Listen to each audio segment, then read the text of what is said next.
bunch of activities that you can do. So yeah, and there's also like a cute goodie bag with goodies inside. So that's the incentive. Right. This evening we've got Silvo, an alpinist, super badass climber from Slovenia. He's put up countless of first ascents all over the world, and in 2022 even won the lifetime achievement, the Piolidor for lifetime achievement. So enjoy the evening, and I'll sit in there with you.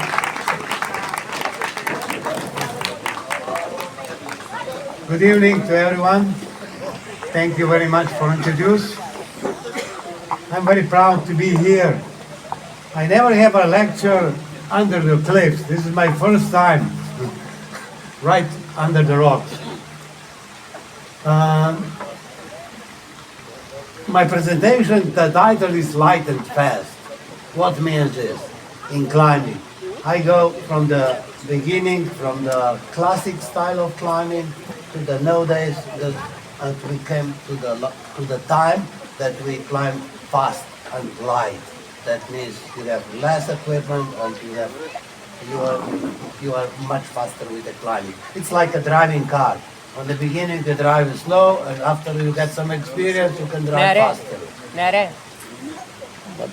And here I would like to explain during this presentation all of my life from the beginning. I was growing up on the small farm to the nowadays after 40 years of climbing when I came to practice light and fast style of climbing.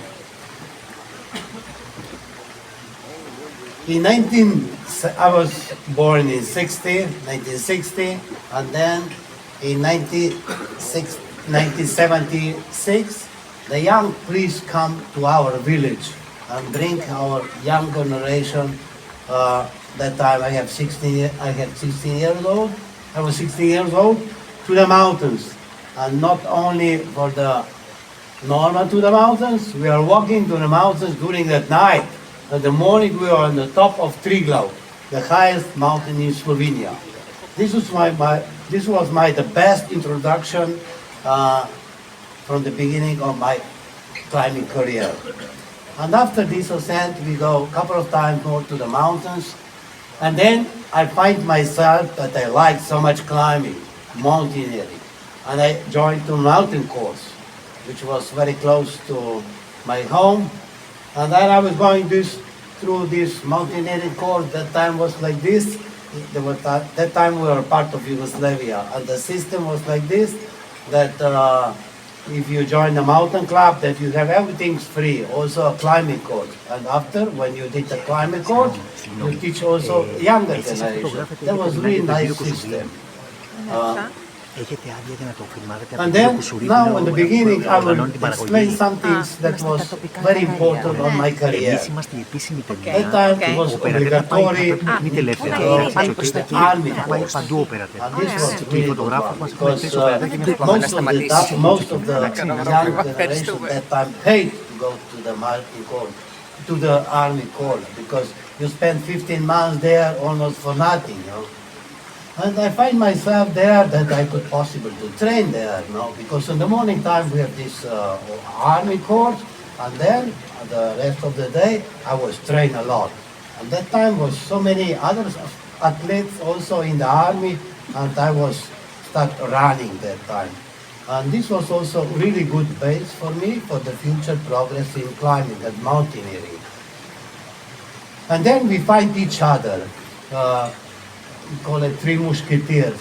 Jan Isijevic was from our mountain club also, a little bit younger, 1 year younger.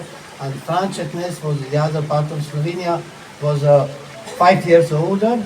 And he was already at that time a really good climber, guru of the development of the Slovenian mountaineering. And we joined together. And first of all, we climbed a lot in the Julian Alps, some in the summer and also in the winter.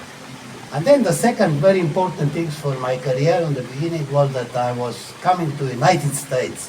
That time was coming from the American Alpine Club invitation of exchanging between American and Yugoslavian climbers. And when we find this information, we just decided to go there. And this 1 month of climbing in the United States, that time was so nice. It was in 1982. And that time we realized how high level was already there. I was so surprised later when we and Janes Jedlic climbed this route in El Dorado Canyon, Naked Edge. It was in 1971 that two great American climbers already did it, climbed free this route. No? That time in our country was level much lower. No? But that was for me perfect also on the way that later all the big wall, what I climbed around the wall was in a granite, and we learned on the beginning how to climb on granite. And that time also this free climbing and clean climbing coming out. And on the end, after 1 month of climbing here in El Dorado Canyon and Colorado and Wyoming, we learned how to use very well friends, nuts, and all this. And it was a time when we came home, or even don't take a hammer anymore with us to the mountains on the climbing. And here we already climbed that time, was in 1982, one route 511C. And this is the three Slovenian climbers that was the most influence for our generation, because there was a great generation of 70s. The first one was Tane Velan-Schraub, Nejza Plotnik and Franček Nes. Later I will talk more about him. He was a person who was already a part of generation of 70, and also he was the leader climber. He was in the wheelchair on the generation of 80s. And the guy on the left, Tane Velan-Schraub, always tell us, young generation, let's go to climb in the winter time, because in winter time conditions are so tough, and you will be prepared for any other climbers around the world. If you go to Himalaya, Greenland, Tonelu, everywhere. Why? Because the north faces in the Julian Alps are big one enough, and of course also it's cold and always with 2 or 3 bivouacs, and the day is short, and this makes us tough and it's good for supper. Then we start thinking to go to some expedition, because we already climbed together 1-2 years, and we start dreaming to go to Patagonia. There was a year 1983 in the summertime that we climbed a lot of in Julian Alps, and then we decided to climb one marathon. We did 19 new routes in the walls like 150 meter high, and we climbed new routes up and down. That was also a good base to be strong. And then on November in 1983, we came down to Patagonia. Patagonia is a big area almost on the end of the Andes, which is the longest chain of all the way down from north to south. It's about 7,000 kilometers. And here down in the south, in Patagonia, here is the located Cerro Torre and Fitzroy. The last time come over 3,000 meters. And the differences between Patagonia and the French Alps is like this. The condition in Patagonia in 1,000 meter high is like in the French Alps on 3,000 meter high. And here in Patagonia, the glaciers come almost down on the Chilean side, on the Pacific Ocean to the coast, the fjord. On the other side, in Argentinian side, come to the almost desert, it's steppe.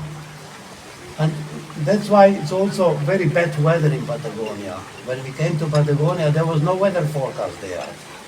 And why is so much bad weather in Patagonia? Because humidity wind come always from Pacific Ocean, touch the mountains.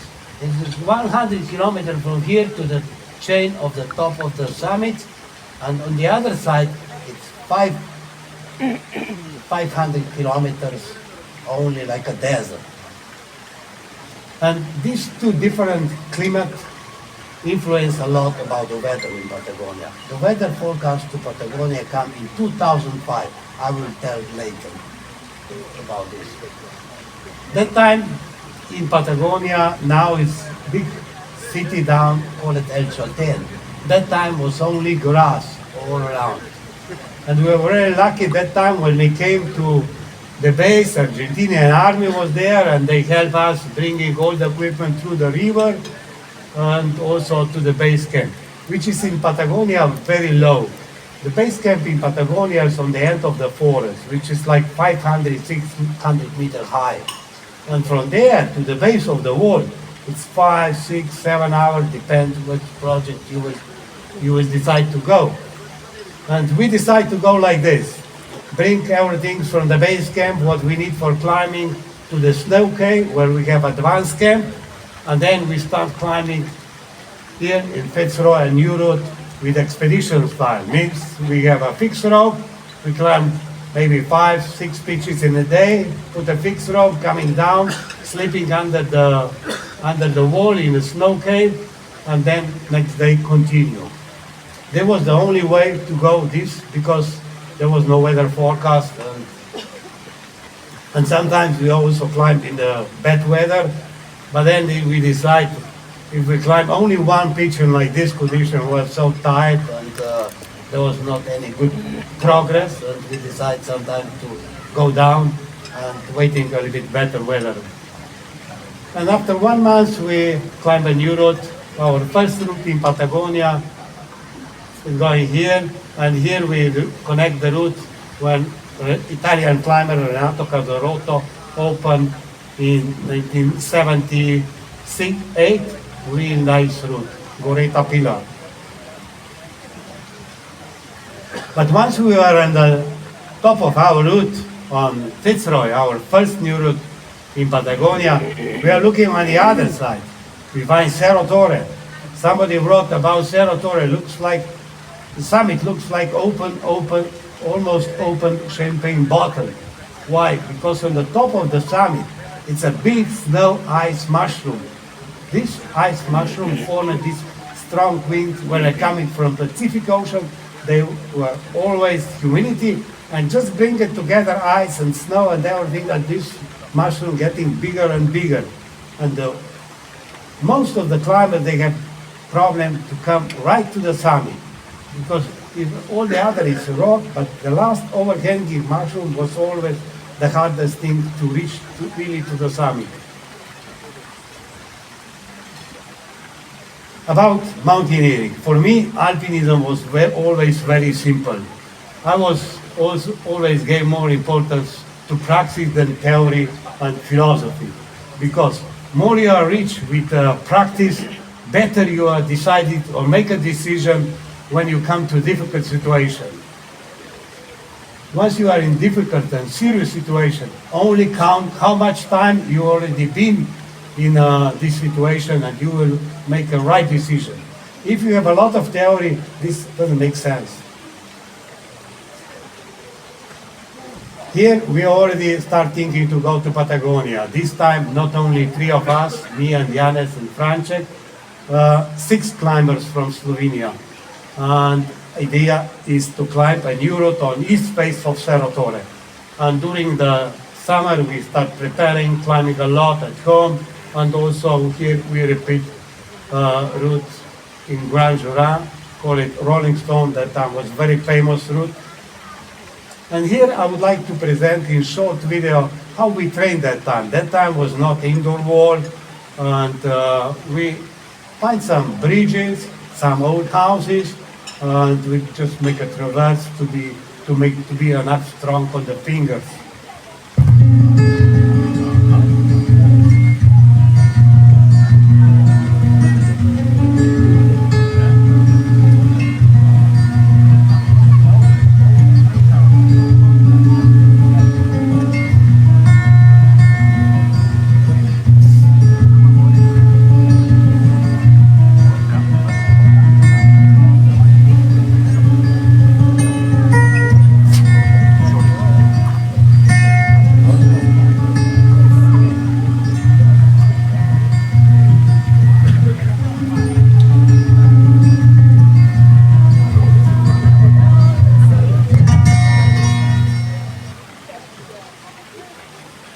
Okay, in 1985, in November, we were already down in Chalten. That was not exist, but a bigger team, 6 climbers, and here we are already in east face of Cerro Torre. Cerro Torre was first time climbing in 74 from the west, and on the east side there was southeast pillar, call it now compressor route, or Cesare Maestri was first tried to climb there, and there was nothing there. In south face and to east face, and we decided to climb east face. We did the same system like on Fitzroy, make a snow cave under the wall, and then we climbed this big gully, which was always danger. When the weather was good, it was falling down a lot of water and rock fall, and when the weather was bad, was a lot of snow coming down. And once we climbed this, we take out all the fixed rope and put it more on the left side, which was more steep but more safe. And here we are on the summit. The last final push we did with one BV. 50 meters before the towers, we have a BV, and next morning, it was in 16 January, we are on the summit. It was really nice weather, and when we are on the summit, we were so surprised that's not so much big space on the summit. It's like 15 per 10 meters, and then on all around, there's just a 100,000 meter vertical wall. And we have nice view also direction to the Pacific Ocean. And here, when we climb this wall, here is our line. Me and Yanes and Franček always also, on the time when we climb, during the climb, we are looking to the neighbor. It's called a Torre Eger, just right. And we find so nice line, the first big dihedral, and then on the last part, it's almost the corner like an almost open book, something like this. And we decide to come back the same year. But this time with a smaller team, only 3 of us, and also to have a better style. We're always dreaming to have a better style, which means less fixed rope, more dreaming direction to the Alpine style. That's the big party after the Cerro Torre East Face. It was in 1986 when I was in 3 expeditions. First was Cerro Torre, and then in the summer I was in Pakistan on Broad Peak. That time Slovenian Mountaineering Association was more focusing on 8,000 meter peaks. But we were all dreaming more about big wall climbing, technically difficult stuff. Broad Peak is not any technically stuff, you're just walking, okay, it's 8,000 meter peak, but I never find myself continue to be going to the 8,000 meter peak. I find myself more on the steep terrain, hard climbing, but there was a good experience also, this one to have. And the same year, in November, we are already in Patagonia to climb Torre Eger. Smaller team, that means much more work for 3 of us. It was like this, when we also climbed with a fixed rope, the first 500 meter was like this. One day you climb, you lead, the second day you belay, and then you have one rest day. Like this, where make a circle, turning.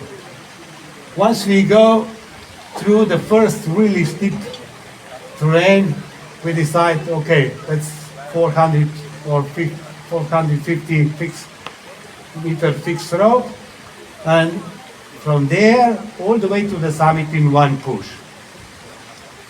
We were very lucky with the weather. Then the final push was like this. During the night we start jumpering, means first of all from the BB you need to jump 500 meters and then continue climbing all the way to the summit. And we were at 9 o'clock p.m. on the summit.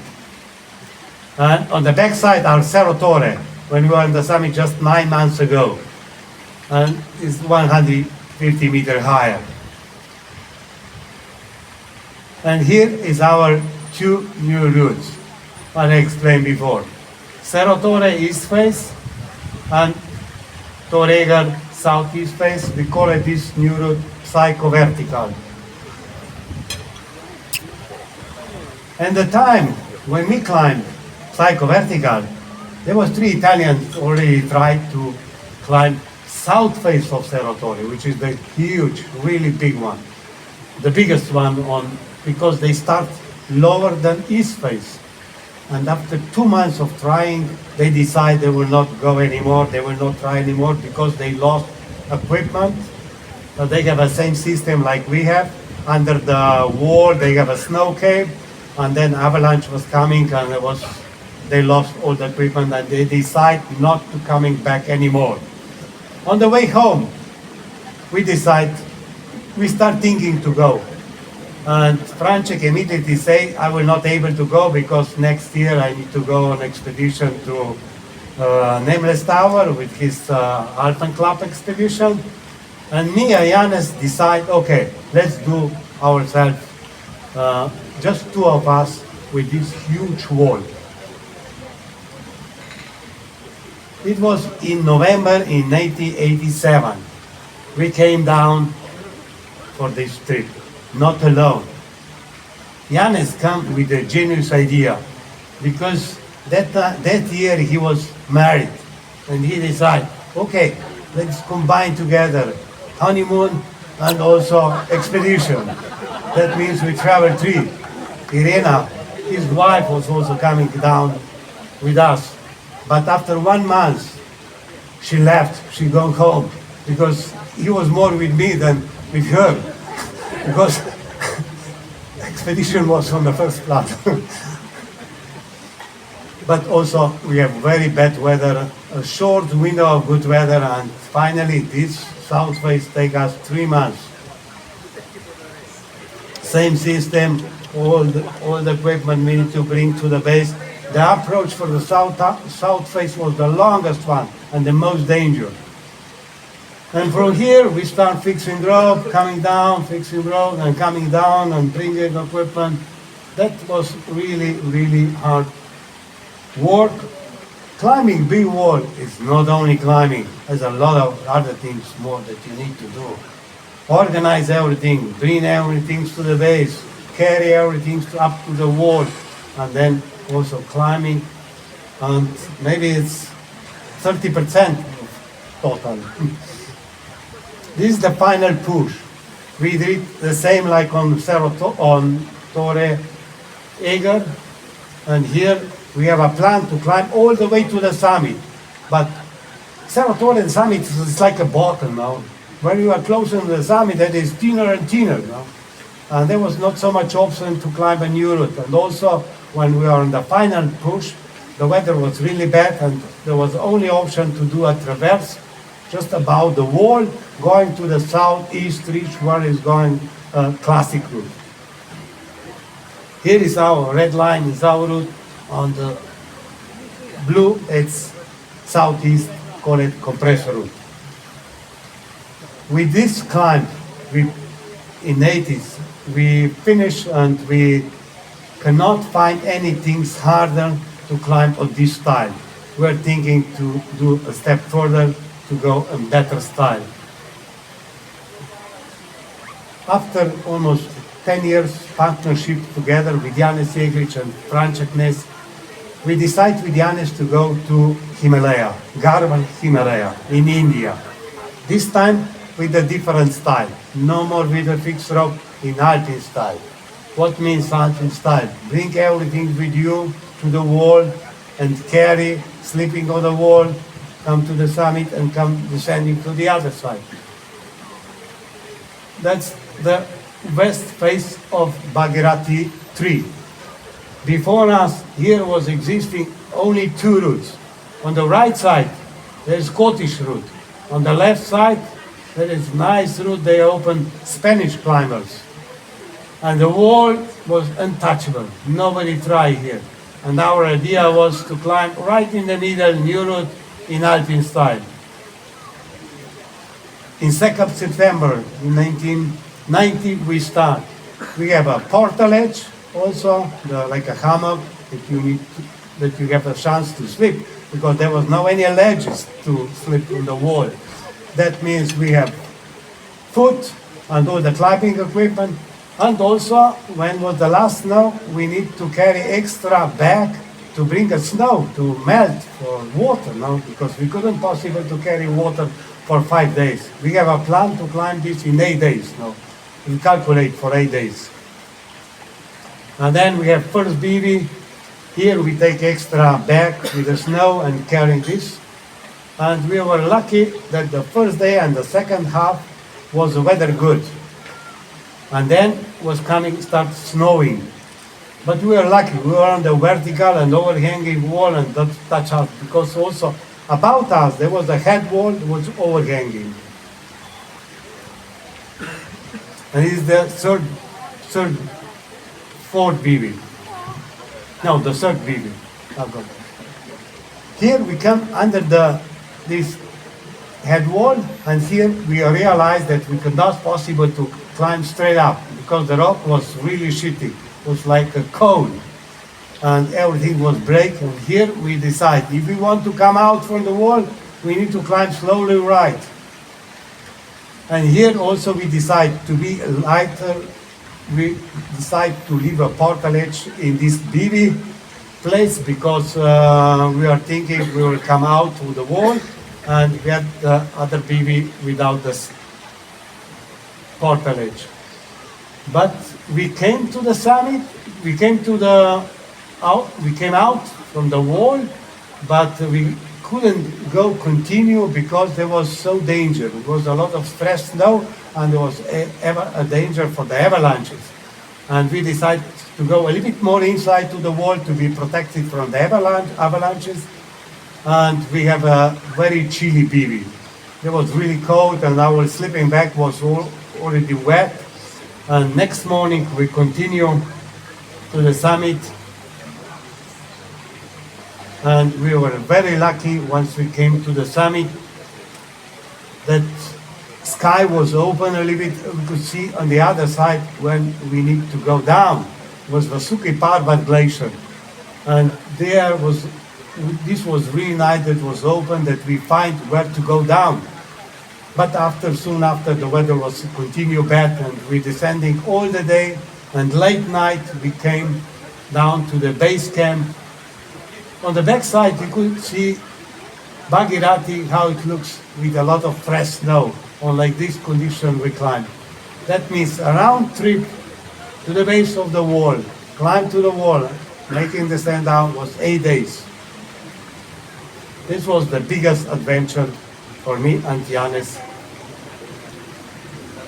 We always practice a lot sport climbing, because if you have a high level on this climbing, then you will be also faster in the mountain. You could climb a lot of free. You don't need to climb immediately 8 climbing.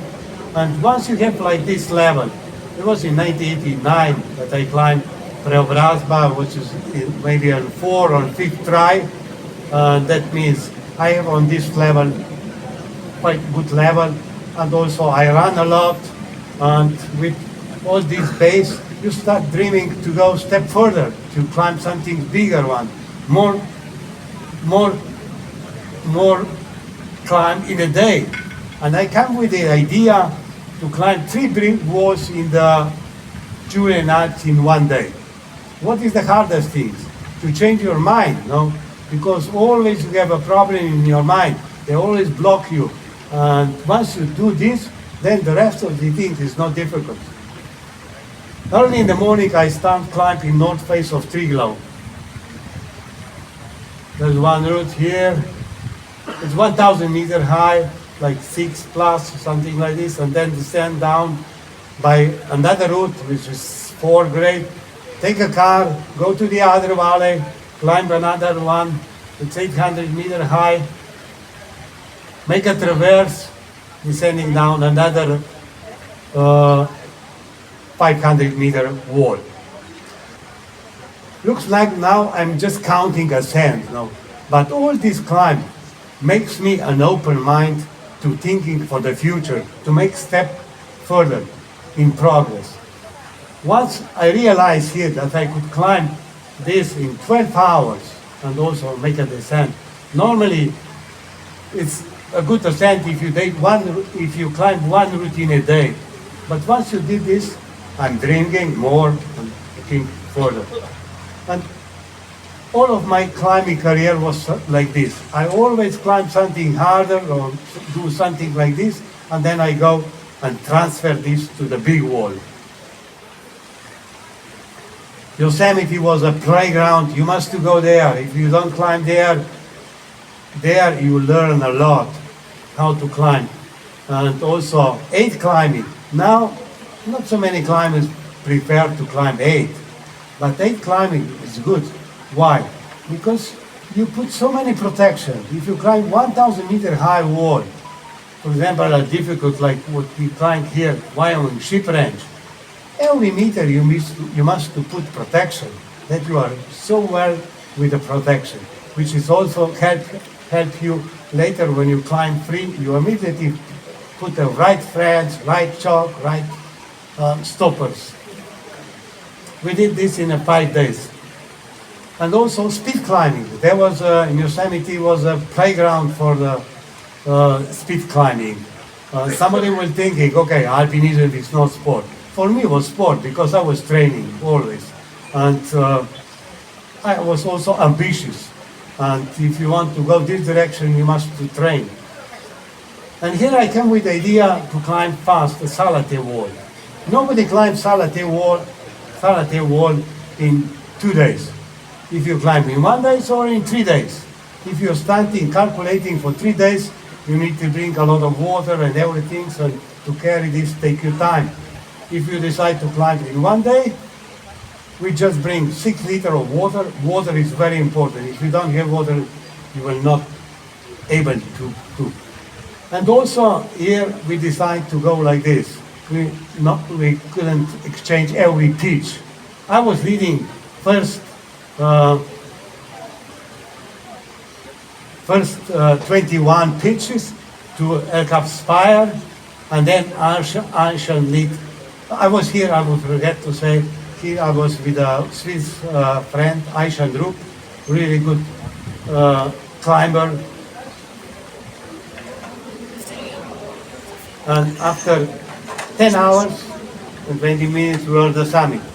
I think that time, what Aishan told me later, that we are the first European to come to Yosemite, and if I say maybe not the right word,